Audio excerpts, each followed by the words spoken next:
Hello বন্ধুরা, তোমাদের সবাইকে কম্পিটিটিভ বাংলার পক্ষ থেকে স্বাগত জানাই। আজকে তোমাদের জন্য রেশিও অ্যান্ড প্রপোর্শনের পার্ট 2 নিয়ে চলে এসেছি। এর আগের দিন পার্ট 1-এ আমরা শুধুমাত্র বেসিক শব্দগুলো নিয়ে আলোচনা করেছিলাম। আজকে কিছু প্রশ্নোত্তর নিয়ে আমরা আলোচনা করব। চলো তবে দেরি না করে শুরু করা যাক। দেখো, প্রথমে A অনুপাত B সমান যদি 3:4 দিয়ে দেওয়া হয়, B/C = 8:9 বলা হয়, তাহলে তোমাদের যদি প্রশ্ন দেয় A/B/C সমান কত, তো এটা প্রথমে আমরা দেখে নিচ্ছি।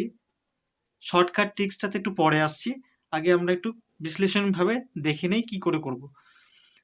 এইরকম যখন সংখ্যা দিয়ে দিবে তখন আমাদের দেখো A/B = কি আছে, 3:4। তার মানে আমরা এটাকে লিখতে পারি A/B = 3/4। আবার একই রকমভাবে এখানে B/C = বলে দেওয়া আছে 8:9। এটাকে আমরা কি লিখতে পারি, B/C = 8/9। এবার দেখো, এখানে B এর মান দেওয়া আছে 4 আর এখানে B এর মান দেওয়া আছে 8। তো এই দুটোকে যদি আমরা সমান করে নিতে পারি তাহলে কিন্তু দেখো A, B আর C এর মান কিন্তু আমরা বার করে নিতে পারবো। ভালো করে দেখো, এখানে আমরা B এর মান যদি 8 নিয়ে চলে আসি তাহলে কি হবে, এখানে এই B এর মানের সাথে মিলে যাবে। তাহলে তার জন্য কি করতে হবে, এখানে 2 দিয়ে গুণ করব। তো নিচে 2 দিয়ে গুণ করতে গেলে উপরেও কি করতে হয়, একই সংখ্যা দিয়ে গুণ করব। তাহলে এখানে গুণ করতে গেলে কি দাঁড়াচ্ছে, 3×2 = 6 আর এখানে 4×2 = 8।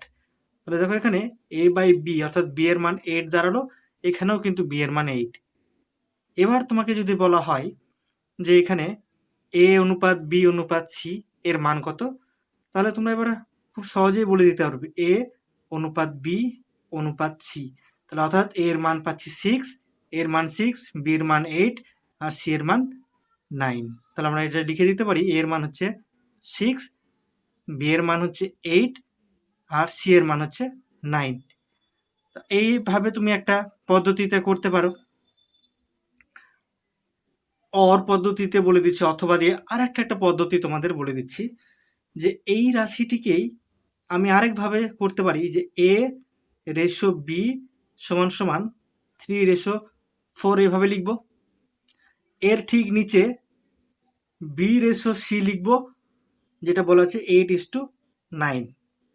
এবার কি করব, নিচে একটা দাগ দিব, দিয়ে এই যে সংখ্যাটা আছে পুরোটা এখানে লিখে দেব। আমাদের যেহেতু A/B/C এর মান বার করতে বলেছে তাই। তাহলে এবার কি করব, এই সংখ্যাটাকে উপর থেকে নিচে গুণ করে দেব। তাহলে গুণ করলে কি দাঁড়াবে, 3×8 = 24 অনুপাত দিব। এবার এই সংখ্যাটাকে গুণ করে দেব, তাহলে গুণ করলে 4×8 = 32। এবার আবার উপর থেকে নিচে গুণ করে দেব, তার মানে হচ্ছে 4×9 = 36। এবার দেখো, এটাকে তো এইভাবে রাখা যাবে না, প্রত্যেকটাই আবার কিন্তু ভাঙছি। প্রত্যেকটাকে আবার যদি 2 দিয়ে ভাগ করি তাহলে কি পাবো, 2 দিয়ে ভাগ করলে পাবো এখানে 12, এখানে পাবো 16, এখানে পাবো 18। এই সংখ্যাটাকে আবার ভাঙা যায়, দেখো ভাঙতে গেলে এবার পাবো 6, 8, 9। এবার কিন্তু আর এটাকে ভাঙতে পারবো না। তাই দেখো, এখানে একই রকমের একটা মান বেরিয়েছিল, এখানেও সেই মান বেরিয়েছে। তার মানে আমরা দুটো পদ্ধতি কিন্তু শিখে গেলাম। আর একটা পদ্ধতি তোমাদের দেখতে পারো, যেটা তোমাদের সহজ মনে হবে, তোমরা কিন্তু সেই পদ্ধতিটা অবলম্বন করে করবে। আর একটা পদ্ধতি তোমাদের এটাই দেখে দিই। এবার যখন দেখবে যে A/B/C বার করতে বলেছে, তাহলে A/B/C আগে লিখে নিব। এবার A/B এর মান দেখো এখানে বলে দেওয়া আছে 3:4। তাহলে এখানে আমরা A/B এর মান লিখে দেব 3:4। এরপরে আবার B/C এর মান দেওয়া আছে, B/C এর মান বলেছে 8:9। তো সেটা আমি আবার এখানে লিখে দেব। ঠিক এর নিচে লিখব যে 8:9 দিয়ে একটা বড় করে দাগ দিব। তো দেখো, এর পাশের ঘরটা কিন্তু ফাঁকা থেকে গেছে আর এর পাশের ঘরটা আবার ফাঁকা থেকে গেছে। এবার কি করব, পাশের সংখ্যাটা দিয়ে সেই ঘরগুলোকে পূরণ করে দেব। তার মানে এই 4 যেহেতু এখানে আছে, এর পাশে যেহেতু ফাঁকা আছে, সেজন্য এই 4 আবার একটা এখানে গিয়ে বসে যাবে। আর এখানে যেহেতু 8 আছে, এর পাশের ঘরটা ফাঁকা আছে, তাই এখানে আবার 8 বসে যাবে। এবার কিচ্ছু নয়, শুধুমাত্র গুণ করে দিতে হবে। উপরে উপরে এই সোজা গুণ করে দেবো, এটার এই সোজা গুণ করে দেবো, এটার এই সোজা গুণ করে দেবো। তাহলে কি দাঁড়াচ্ছে, 3 8 হচ্ছে 24 অনুপাত 4 8 হচ্ছে 32, আর একটা হচ্ছে 4 9 36। এবার দেখো প্রত্যেকটাই কিন্তু 6 দিয়ে ভাগ চলে যাচ্ছে। 6 দিয়ে যদি সরি 6 দিয়ে নয়, 4 দিয়ে প্রত্যেকটাই ভাগ চলে যাচ্ছে। তাহলে 4 6 24, 4 8 32, আর 4 9 হচ্ছে 36। তাহলে ফাইনালি আমরা আমাদের এই উত্তরটা পেয়ে গেলাম। আশা করি এতদূর বুঝতে পেরেছো। তোমাদের যেটা সহজ মনে হবে তোমরা সেই পদ্ধতিতে অঙ্কটা করবে। আমার মনে হয় এই পদ্ধতিটা সব থেকে সহজ, এবং এই পদ্ধতিটাও সব থেকে সহজ হবে। এবং এই পদ্ধতিটা করতে গেলে 4টি সংখ্যার ক্ষেত্রে যদি দেয় a:2, b:2, c:2, d, তখন কিন্তু একটু কঠিন হয়ে যাবে। তাই তোমরা এই দুটো পদ্ধতির মধ্যে এই পদ্ধতি অথবা এই পদ্ধতি যে কোনো একটা কিন্তু করবে। এটা হচ্ছে এন পদ্ধতি, এটা হচ্ছে এন পদ্ধতি। সেটা কীরকম এন তা তোমরা বুঝতেই পারছো, এরকম টাইপের এন, উল্টো এন যাকে আমরা বলে থাকি, সেই উল্টো এনের পদ্ধতি কিন্তু এটা। এবার এই অঙ্কটাই যদি আমাদের এই যে অঙ্কটা দেওয়া আছে a:2, b:2, c না বলে শুধুমাত্র a:c বলে দিত, তাহলে কি করে বার করতাম? তাহলে কিন্তু দেখো ডাইরেক্ট আমরা লিখে দিতাম a/b গুণিত b/c সমান সমান 3/4 গুণিত 8/9। এবার এই দেখো বি কেটে যাচ্ছে, তাহলে কি দাঁড়াচ্ছে, a/c দাঁড়াচ্ছে। আর এটা দেখো কোনাকুনিভাবে কাটছে, 4 2 8, আর এখানে 3 3 9, তার মানে 2/3 এটা আমাদের দাঁড়াচ্ছে। তার মানে আমরা a:2c-তে আমরা কি বলতে পারি, 2:3 এটা আমরা বলতে পারি। এটাকে তোমরা সহজভাবে যখন করবে এরপরে, তখন যেটা জানতে চাইবে অর্থাৎ প্রথম আর শেষ পদটা যখন জানতে চাইবে, তখন সেটা লিখে সমান সমান দিয়ে বাকি যেগুলো থাকবে সব গুণ করে দেবে। তাহলে দেখবে খুব সহজেই বুঝতে পারবে। আশা করি এতদূর বুঝতে পেরেছো। চলো তবে আরও কিছু প্রশ্নে যাওয়া যাক। এই অঙ্কগুলোতে এবার চলে আসি প্রশ্নতে। দেখো বলেছে if a:b equals to 2:5 and b:c equals to 3:7, then find a:c। আর 2 নম্বর বলেছে a:2, b:c। যে দুটো তোমাদের নিয়ম শেখালাম সেই দুটো নিয়মের মধ্যে দিয়ে কিন্তু আমরা এগুলো এবার সমাধান করব। মানে এটা বলে দিয়েছে যদি a অনুপাত b এর মান যদি 2:5 হয় আর b অনুপাত c এর মান যদি 3:7 হয়, তাহলে a:c অর্থাৎ প্রথম আর শেষেরটা কি হবে, আর এখানে a:b:c এর মান কি হবে।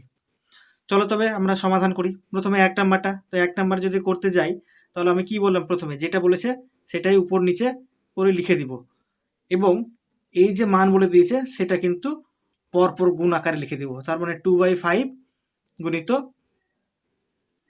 3/7 এই গুণ আকারে লিখে দিলাম। এবার দেখো কোনাকুনি বা উপর নিচে কাটাকাটি যাচ্ছে কি না। দেখো কোনাকুনি বা উপর নিচে কোনোটাই কাটাকাটি যাচ্ছে না, তাহলে কি করব, উপরে উপরে গুণ করে দেবো, নিচে নিচে গুণ। তাহলে উপরে উপরে গুণ করলে কি হবে, 2 × 3, আর নিচে নিচে গুণ করলে 5 × 7। তাহলে ফাইনালি দাঁড়াচ্ছে 6/35। তার মানে আমরা a:c এর মান কি পেলাম, 6:35 এটা পেয়ে গেলাম। আশা করি বুঝতে পেরেছ। এবার 2 নম্বর অপশন, 2 নম্বরে চলে যাই। আমাদের a:b:c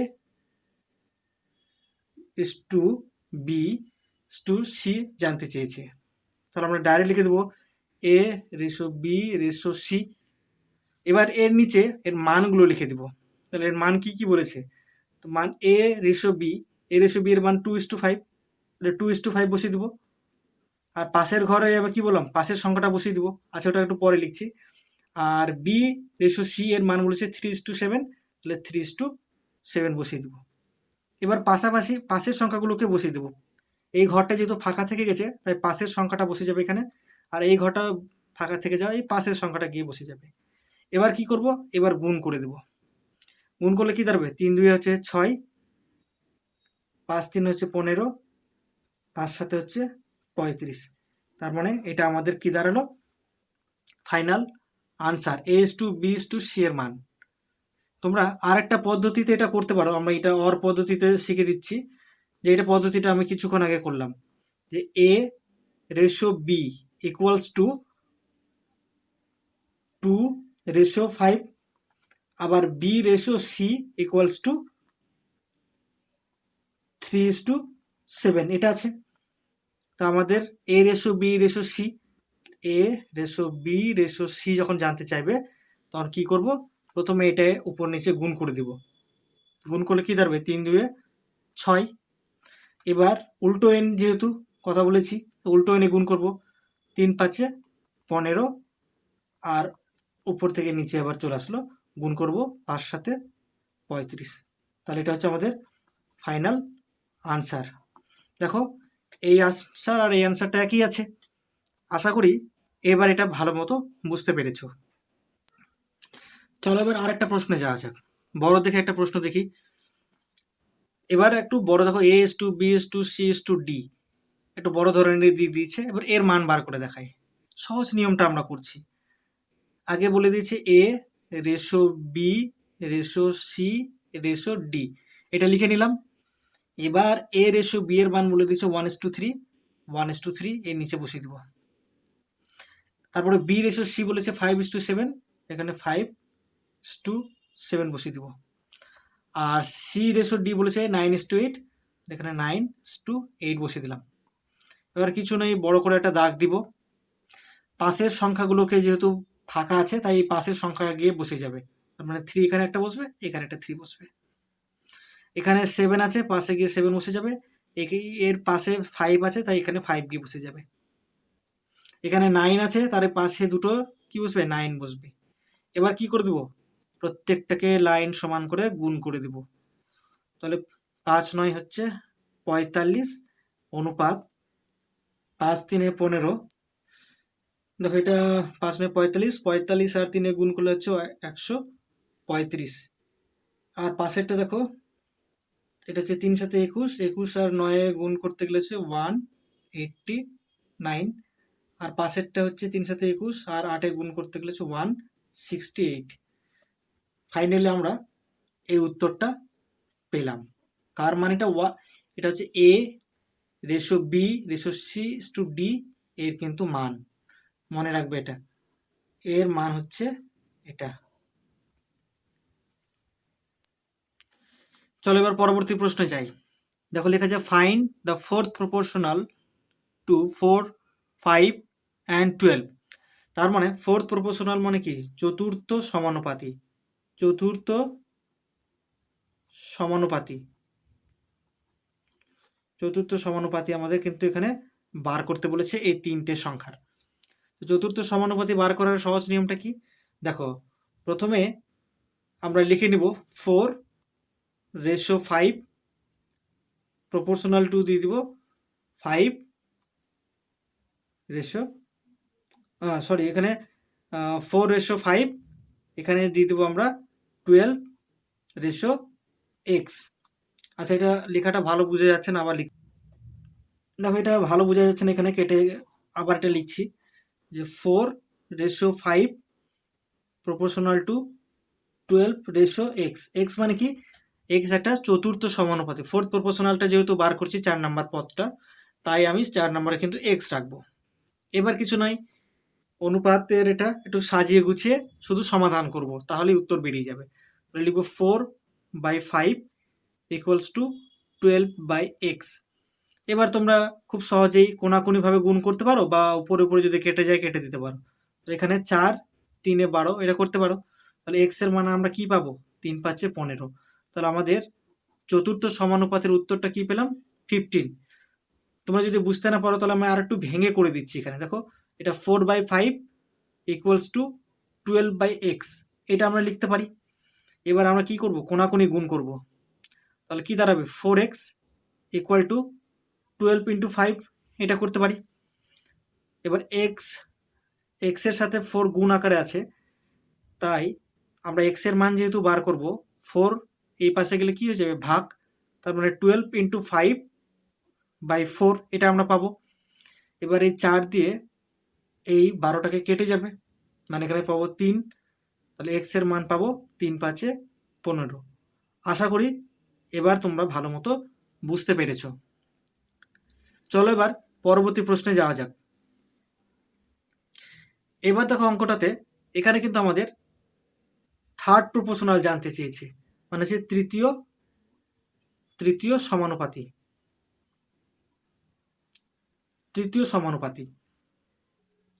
যখন তৃতীয় সমানুপাতি জানতে চাইবে তখন দুটো মান দেওয়া আছে, তখন দ্বিতীয় যে পদটা আছে সেটাকে আমরা 2 বার লিখব। দেখো কিভাবে লিখছি, তাহলে আমরা ডাইরেক্ট লিখছি 9/12 প্রপোর্শনাল দিয়ে দেবো এখানে 12/x। তোমাদের মনে হতে পারে যে এখানে ফোর্থ প্রপোর্শনাল আর থার্ড প্রপোর্শনাল একই রকম মনে হচ্ছে, একই রকমের, কিন্তু এখানে ফোর্থ প্রপোর্শনাল যখন বার করতে বলবে তখন 3টে রাশি দেওয়া থাকবে, কিন্তু যখন থার্ড প্রপোর্শনাল দেওয়া থাকবে, মানে থার্ড প্রপোর্শনাল জানতে চাইবে, তখন কিন্তু 2টো রাশি দেওয়া থাকবে। সেই জন্য তখন দ্বিতীয় যে সংখ্যাটা সেটাকে কিন্তু আমরা 2 বার লিখব। দেখো তাই লিখেছি। এবার নর্মালি যেরকম সমাধান করে ঠিক সেই রকমভাবে সমাধান করব। দেখো 9/12 সমান দিয়ে 12/x এটা লিখব। এবার কোনাকুনি গুণ করে দেবো একই রকমভাবে, তাহলে 9x পাচ্ছি = 12 × 12। এবার এই x = আমরা কি বলতে পারি 12 × 12/9 বলতে পারি। এবার দেখো 3 দিয়ে কাটছে, 3 × 3 = 9, 3 × 4 = 12, আবার এখানে 3 দিয়ে কাটছে, 3 × 4 = 12, তার মানে x এর আমরা মান কত পেলাম 16 পেলাম। তার মানে আমাদের এখানে জানতে চেয়েছে থার্ড প্রপোর্শনাল কি হবে, তখন থার্ড প্রপোর্শনালটা আমরা বলে দেব, উত্তর দাঁড়াবে 16। আশা করি খুব সুন্দরভাবে বুঝতে পেরেছ। ঠিক আছে, এবার পরবর্তী আমরা প্রশ্নে যাই। দেখো এবার এখানে জানতে চেয়েছে find the mean proportional between 49 and 64। Mean proportional মানে মধ্য সমানুপাতি। তোমাদের একবার মধ্য সমানুপাতি কিন্তু জানতে চেয়েছে। তোমাদের আগের দিন আমি মধ্য সমানুপাতি বার করার খুব সহজ একটা পদ্ধতি শিখিয়ে দিয়েছিলাম। কি বলেছিলাম, মধ্য সমানুপাতি যদি বার করতে বলে সঙ্গে সঙ্গে √ওভার দিয়ে দিবে, দেওয়ার পর যে সংখ্যা দুটো দেওয়া থাকবে সেটা গুণ আকারে লিখে দিবে। তার মানে 49 × 64। এবার 49কে আমরা কি লিখতে পারি 7 × 7 লিখতে পারি, আর 64কে কি লিখতে পারি 8 × 8। এবার আমরা জানি √ওভারের ভিতরে যে কোনো দুটো সংখ্যা যদি একই থাকে √ওভারের বাইরে চলে আসবে একটি মাত্র সংখ্যা। আবার দেখো এখানে দুটো 8 আছে, বাইরে চলে আসলো একটি 8। এবার দেখো এই দুটোকে গুণ করে দাও মাল্টিপল, তাহলে 7 × 8 = 56। এটা হলো আমাদের মধ্য সমানুপাতি। আশা করি খুব সুন্দরভাবে বুঝতে পেরেছ। এবার চলে আসছি পরবর্তী প্রশ্নে। দেখো এখানে একটু প্রশ্ন আলাদা করে দিয়েছে। এবার 4a = 5b এবং 8b = 9c যদি হয়, তাহলে a/b/c কত হবে, এর মান বার করতে বলেছে। তাহলে দেখো এখানে আমরা একটু লিখে নিচ্ছি সংখ্যাটাকে, যে 4a = 5b লেখা আছে, তার মধ্যে a/b/c যেহেতু বলেছে সেই জন্য আমরা কি করব, এটা একটু সাজিয়ে নিব। তাহলে এখানে a রেখে দিব, আর এখানে যেহেতু b গুণ আকার আছে তাহলে এই পাশে আসলে ভাগ হয়ে যাবে। একই রকমভাবে এখানে 5 ছিল 5 বসে যাবে, আর এখানে 4 এখানে গুণ আকারে ছিল তাই এই পারে আসলে ভাগ হয়ে যাবে। আবার একই রকমভাবে আমরা 8b = 9c এটাকেও একটু সাজিয়ে নিব। তাহলে b এর নিচে c চলে আসবে, আর এখানে 9 এর নিচে 8 চলে যাবে। তাহলে আমরা দেখো এখান থেকে আমরা কি বলতে পারি, যে a/b = কি বলতে পারি 5/4। আবার একই রকমভাবে b/c = কি বলতে পারি 9/8 বলতে পারি। এবার আমরা যেরকম নর্মালি 3টে অনুপাত বার করছিলাম সেইভাবে লিখব a/b/c। তাহলে a/b মানে হচ্ছে 5/4 আর b/c মানে হচ্ছে 9/8। এবার কি করব, পাশের সংখ্যা দিয়ে ভরে দিব, পাশের সংখ্যা এখানে গিয়ে বসে যাবে। আর এখানে 9 এখানে কি পাশে গিয়ে বসে যাবে। এবার কি করব, গুণ করে দেব। 5 9 হচ্ছে 45, 4 9 হচ্ছে 36, আর 4 8 হচ্ছে 32। আশা করি বুঝতে পেরেছো অঙ্কটা। চলো এবার পরবর্তী প্রশ্নতে যাওয়া যাক। দেখো এটাও একটু আলাদা ধরনের। দেখো a/8 equals to b/9 equals to c/12 যদি হয়, তবে a/b/c এর মান কত হবে সেটা কিন্তু আমাদের বার করতে হবে। এরকম যখন থাকবে তখন কি করে নিব, a/8 equals to b/9 equals to c/12 থাকবে, তখন আমরা কিন্তু একটা কে ধরে নিব। এখানে কে যদি ধরি তাহলে আবার দেখো a/8 ইকুয়ালস টু কে পাচ্ছি আমরা, আবার b/9 ইকুয়ালস টু কে পাচ্ছি, আবার দেখো c/12 ইকুয়ালস টু কিন্তু কে পাচ্ছি। তার মানে a ইকুয়ালস টু আমরা কি বলতে পারি, 8 কে বলতে পারি, b ইকুয়ালস টু 9 কে, আর c ইকুয়াল টু 12 কে। এবার আমাদের মান জানতে চেয়েছে a/b/c। এবার কিচ্ছু নয়, শুধুমাত্র মানগুলো বসিয়ে দেবো তাহলেই হয়ে যাবে। তাহলে a এর মান কি 8 কে, b এর মান হচ্ছে 9 কে, আর c এর মান 12 কে। আশা করি এতদূর বুঝতে পেরেছো। এবার কে দেখো প্রত্যেকটাতে কিন্তু কেটে যাচ্ছে, তাহলে ফাইনালি উত্তরটা কি দাঁড়াচ্ছে, 8:9:12। এটা আমাদের ফাইনাল আনসার। a/b/c এর ফাইনাল আনসারটা কি 8:9:12। আশা করি এতদূর পর্যন্ত ভালো মতো বুঝতে পেরেছো। চলো এবার পরবর্তী প্রশ্নে যাওয়া যাক।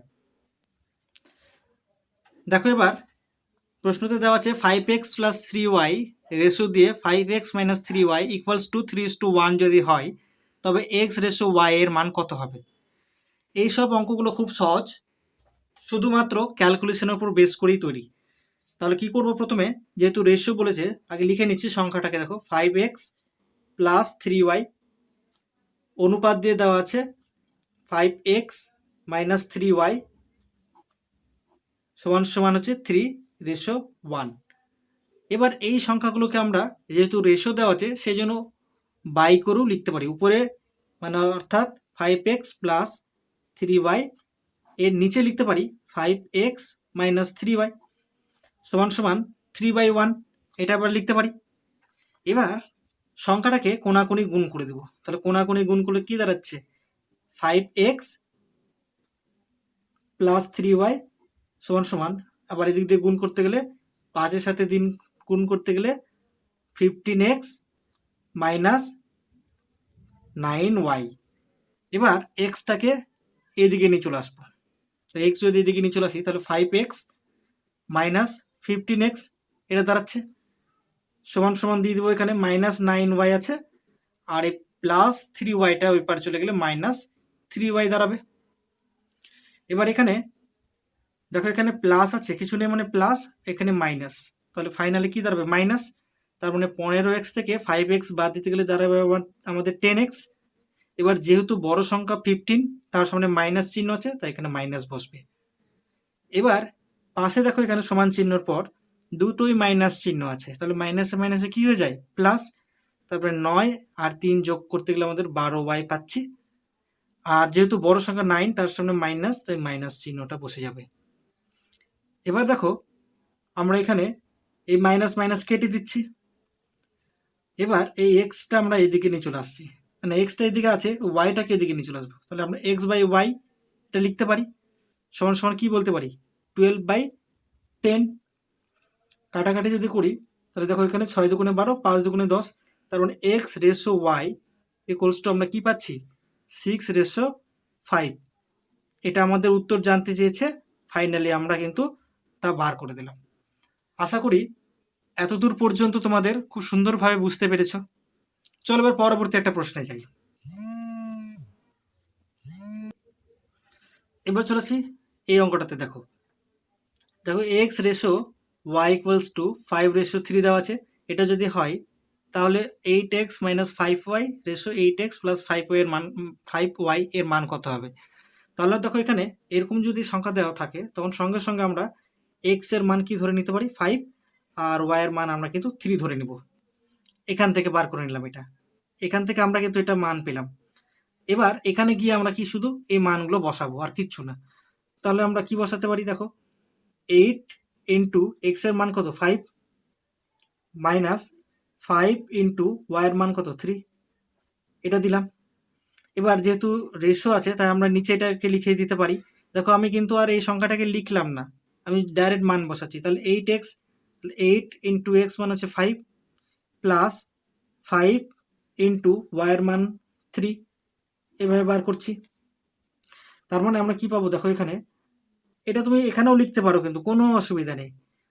দেখো তাহলে 5 আর 8 হচ্ছে 40 মাইনাস 5 3 15, আর নিচে দাঁড়াচ্ছে এখানেও 40 প্লাস 15। এবার কি করব, আমরা উপরে 40 থেকে 15 বাদ দিয়ে দেবো, তাহলে দাঁড়াবে আমাদের 25, আর নিচে 40 আর 15 যোগ করতে গেলে আমাদের পাই 55।